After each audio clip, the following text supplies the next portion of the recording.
Nicolas Moric, je travaille avec Joanie Lemercier, qui s'occupe de diriger le label Anti-Budget depuis à peu près 2007. Et moi je suis venu un petit peu compléter la partie production, coordination, en fait essayer de faire que les projets existent, qu'on trouve des opportunités de création, de résidence.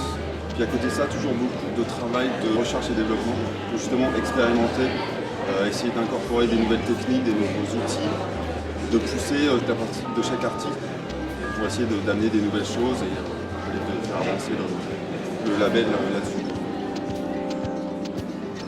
Et tout le monde était donc intéressé par sortir de l'idée de projection sur un écran et d'amener les projections dans le monde qui nous entoure, projeter sur des bâtiments, projeter sur des structures, des matériaux transparents, en 3D aussi. Et donc de là, il y a eu l'envie d'essayer de se rassembler pour essayer de pousser dans cette voie de projection dans l'espace. Donc en fait la pièce qui est présentée au BFI pour le festival 1.0, c'est en fait un visuel peint sur un mur avec une projection par-dessus. Donc c'est une technique relativement simple mais qui permet de donner du relief et de donner de la profondeur à un visuel qui est en 2 dimensions sur un mur. Donc en mai dernier, j'ai été invité par 1.0 pour une résidence de création de 3 semaines à Impact dans l'état de New York. Et malheureusement, le jour du départ, le volcan islandais est rentré en éruption et tous les vols européens ont été annulés. Donc j'étais bloqué au studio à Bristol et j'écoutais tous les jours les infos et le trafic aérien pour savoir quand je pourrais partir. Donc j'étais obsédé par ce nuage de cendres pendant près de 2 semaines, jusqu'au jour où j'ai enfin pu partir pour Impact.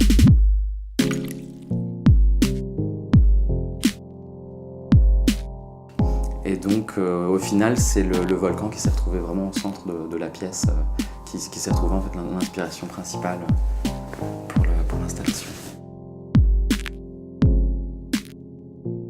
En fait, dans tous les projets que je fais, j'aime beaucoup jouer avec la perception, pour essayer de tromper le spectateur en jouant sur des effets d'illusion d'optique, de trompe-l'œil. Et c'est vrai que j'aime beaucoup cette idée de pouvoir modifier la perception que les gens vont avoir de quelque chose. Donc en fait, d'une certaine manière, c'est un petit peu modifier le réel. Les 2 principaux éléments qui rentrent en compte dans la perception de l'espace autour de nous, c'est la stéréoscopie. Et le deuxième, ce sont les sources de lumière et les ombres portées. En fait, il y a des ombres constamment autour de nous. Le cerveau nous donne une sensation de 3D, c'est ce qui nous permet de connaître la distance entre nous et les objets autour. En étudiant un peu ces principes-là, je peux, dans un logiciel informatique, recréer des fausses ombres et recréer des scènes avec des sources de lumière qui se déplacent. Donc ça permet d'aller plus loin et de jouer un peu avec le cerveau et la perception du cerveau.